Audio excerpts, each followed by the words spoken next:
जय हिंद साथियों, कैसे हैं आप सभी लोग। मैं अनुजोगा फिर से आप सभी के साथ आप सभी का स्वागत करता हूं, वेलकम करता हूं आरडब्ल्यू डिफेंस परिवार में। मेरे प्यारे साथियों, आज मैं आप सभी लोगों को, जो बच्चे बीएसएफ आरओआरएम की तैयारी कर रहे हैं, उनको एक शानदार स्ट्रेटेजी बताने वाला हूं आपके इंग्लिश सब्जेक्ट को लेकर के। देखिए, बच्चे अक्सर परेशान रहते हैं कि बीएसएफ आरओआरएम में जो इंग्लिश सब्जेक्ट है आपका, उसके कितने क्वेश्चंस आते हैं, कितने नंबर का वो होता है आपका एग्जाम, साथ ही उसमें हमें किस पार्ट से, जैसे वोकैबलरी से कितने क्वेश्चन देखने को मिलते हैं, ग्रामर से और कॉम्प्रिहेंशन से। साथ साथ ऐसे इंपॉर्टेंट टॉपिक से बता दीजिए कि जो हम आगे तैयार कर लें, जिन पर अच्छे से काम करें, और तो हमारा सिलेक्शन हो जाएगा, ये इंग्लिश में हमारे अच्छे नंबर आ जाएंगे। तो मेरे प्यारे साथियों, आज हम लोग इसी चीज के ऊपर चर्चा करते हैं, बात करते हैं, क्योंकि बहुत ही शानदार, मैं 3 से 4 मिनट के अंदर, ये 4 से 5 मिनट के अंदर अपनी बात को कंप्लीट करूंगा और आपको ये बताऊंगा कि इंग्लिश में आपको क्या क्या पढ़ना है।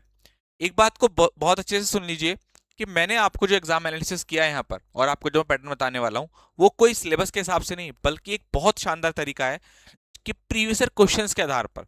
यानी कि अगर आपको किसी भी एग्जाम का पैटर्न जानना है, तो सबसे बड़ा तरीका है कि आप उसका प्रीवियस ईयर क्वेश्चन पेपर उठा लो और वहां से कैटेगराइज कर लो, तो जिससे हमारे पास एक्यूरेट चीजें आती हैं। तो वही चीज मैं आपको यहाँ पर एक्सप्लेन करूंगा बहुत अच्छे तरीके से।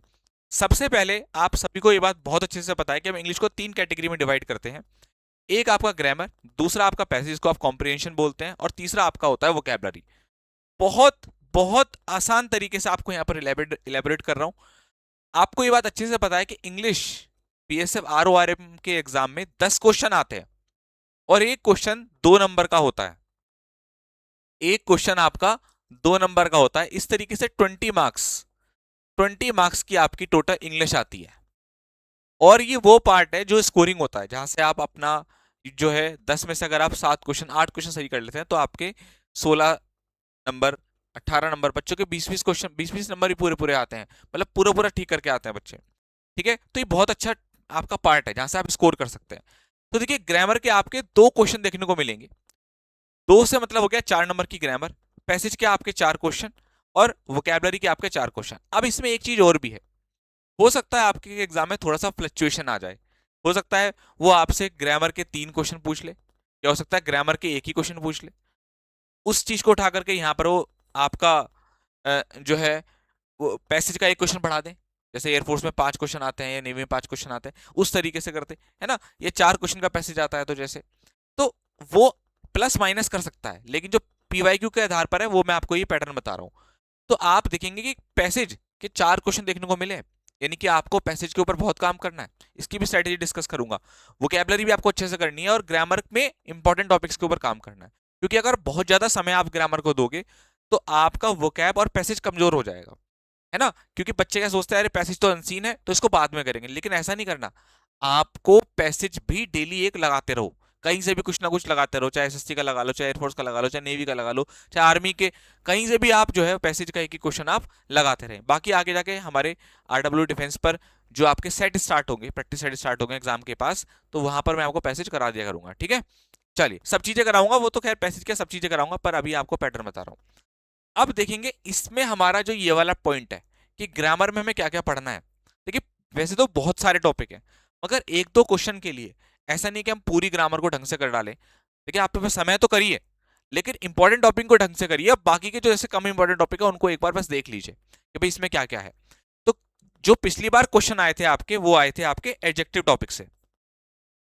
इस वाले टॉपिक से आया था आपका क्वेश्चन एडजेक्टिव का। ठीक है, तो ये तो आपको करना ही करना है। बाकी टेंसेस से आपके क्वेश्चन आपको देखने को मिलेंगे। ये जो टेंस टॉपिक है आपका, यहां से आपको क्वेश्चन तैयार करना है। एक्टिव पैसिव वॉइस से, क्योंकि बहुत अच्छा टॉपिक है, एयरफोर्स में आता है, नेवी में आता है, एनडीए में आता है, हर जगह ये टॉपिक आता है, तो ये टॉपिक बहुत इंपॉर्टेंट बन जाता है। नरेशन, डायरेक्ट नरेट, जिसको आप नरेशन बोलते हैं, ठीक है, और एक्टिव पैसिव वॉइस। ठीक है, सब्जेक्ट वर्ब एग्रीमेंट, ये बहुत अच्छा टॉपिक है, क्योंकि इजी टॉपिक है, यहां से क्वेश्चन बनते हैं आपके देखने को एग्जाम में, है ना। और कंजंक्शन, ये टॉपिक है। प्लस इधर आ जाओ और भी टॉपिक लिख करके, जैसे प्रीपोजिशन। अब प्रीपोजिशन में याद रखना है आपको, फिक्स प्रीपोजिशन तैयार करनी है, क्योंकि अक्सर अब यही पूछने लगा एग्जाम में, फिक्स प्रीपोजिशंस। ठीक है ना। और आर्टिकल आपका, ठीक है। तो ये जो टॉपिक है ना, 1 2 3 4 5 6 7 8, ये 8 टॉपिक आपको अच्छे से तैयार करने हैं। बाकी जैसे नाउन हो गया, प्रोनाउन हो गया, एडवर्ब हो गया, ठीक है, इनको आप थोड़ा थोड़ा देख लेना, इंपॉर्टेंट इंपॉर्टेंट। बाकी जब आपका प्रैक्टिस स्टार्ट होगा ना, जब आगे जाकर के एग्जाम के टाइम पर, एग्जाम की डेट आ जाए, तब देखेंगे, तो फिर मैं आपको वो भी करा दूंगा, लेकिन वो थोड़ा शॉर्ट में, इस पे ज्यादा काम करेंगे, पैसेज पे ज्यादा काम करेंगे। वोकैबुलरी के बारे में अगर मैं बात करूं, तो आपको सिनोनिम एंटोनियम्स, ठीक है, idioms and phrases, one word, spelling rules, ये सारे आपको तैयार करना अच्छे तरीके से। ग्राम पैसेज आपको पता ही है कि 4 क्वेश्चन आते हैं। अब आपकी एक स्ट्रेटेजी भी मैं आपसे शेयर कर देता हूं कि आपको इंग्लिश को किस तरीके से डेली बेसिस पर पढ़ना है। इंग्लिश को देखिए, आपको पता है 3 पार्ट है आपके, एक ग्रामर, दूसरा आपका वोकैबलरी। अब आपको ये पता चल गया कि भाई कहां से कितने क्वेश्चन आपको एग्जाम में देखने को मिलेंगे, प्लस आपका पैसेज वाला पार्ट है जो कॉम्प्रिहेंशन है, ठीक है। तो आप अपना नियम बना लीजिए कि आपको डेली 30 मिनट्स, ज्यादा नहीं बोल रहा, सिर्फ 30 मिनट आपको वोकैबलरी पढ़नी है, 10 मिनट आपको एक पैसेज लगाना है। इसका भी तरीका बता रहा हूं। जैसे पैसेज में आप कहोगे सर पैसेज नहीं मिल रहा, आप यूट्यूब पे टाइप करो पैसेज फॉर एयरफोर्स बाय अनुस्सर, पैसेज फॉर नेवी, तो पैसेज क्लासेस बाय अनुस्सर कर दीजिए, तो अलग अलग एग्जाम की क्लासेस आ जाएंगी। जरूरी थोड़ा ना कि पैसेज यही है, उस एग्जाम का अलग आएगा। भाई सब चीजें पैसेज की तो सब सेम ही होती हैं। वोकैबलरी का लेवल लेवल थोड़ा ऊपर नीचे हो सकता है, लेकिन जितनी मेरी क्लासेस हो ना पैसेज की यूट्यूब पे पढ़ी हो, सब कवर डालो आप, जब तक आपके लिए स्पेशल प्रैक्टिस सेट नहीं स्टार्ट हो रहे, ठीक है।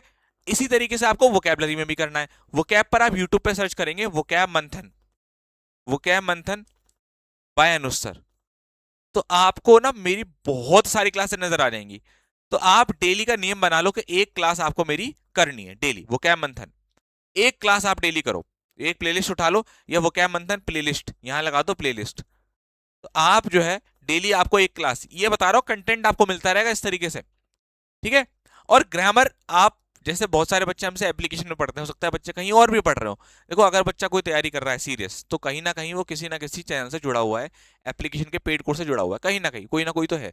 तो मैं आपसे कहूंगा आप कहीं से भी जुड़े हो, हमसे जुड़े हो या कहीं से भी जुड़े हो, तो आप अपना नियम बना लीजिए कि डेली आपको थोड़ा थोड़ा ग्रामर को भी पढ़ना है। 30 से 40 मिनट आपको ग्रामर को देने हैं। तो इससे आप देखेंगे 1 घंटा और 10, मतलब मोटा मोटा आपको 1.5 घंटा इंग्लिश को डेली देना है ना, 1.5 घंटा। अगर आप 1.5 घंटा देंगे ना, तो आपकी इंग्लिश बहुत अच्छी तरीके से तैयार हो जाएगी। और ये 10 क्वेश्चन नहीं है, 20 मार्क्स है, इस बात का आपको ध्यान रखना है, ठीक है।